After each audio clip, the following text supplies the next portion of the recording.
Matt Jeremiah scored 4 touchdowns and Zach Adams added another, as Southern Columbia remained undefeated on the season with a hard-fought 28-21 win over Selinsgrove on Friday evening.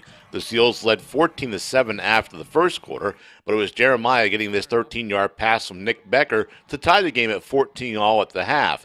In the second half, Jeremiah scored on runs of 1 yard and 40 yards, while it was Javon Batts racking up the yards for Selinsgrove, a 72-yard run here in the first quarter, and this 67-yard pass in the third quarter.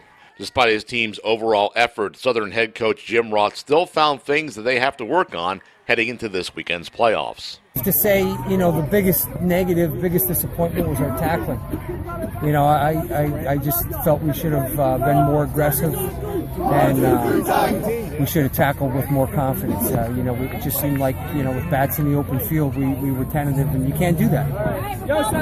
You get a good back like that. You have to be aggressive. You can't. As soon as you become tentative and start laying back a little bit, that's when he has the advantage. And he had it a few times tonight, and we just needed to do a better job with him. Twice in the second half, Selinsgrove drove deep into Southern territory, but failed to come away with points. Here they missed a field goal, and then this fake field goal was no good.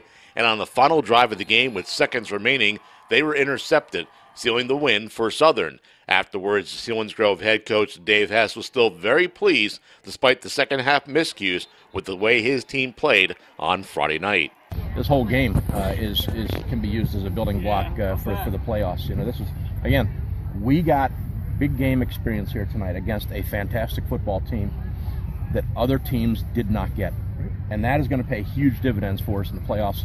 So we're looking forward to it. Again, horrendously, horribly disappointing loss, but on the other hand, I am really encouraged by the way our kids fought tonight. For Football Friday Night in Catawissa, I'm Sean Wood for thedailyitem.com.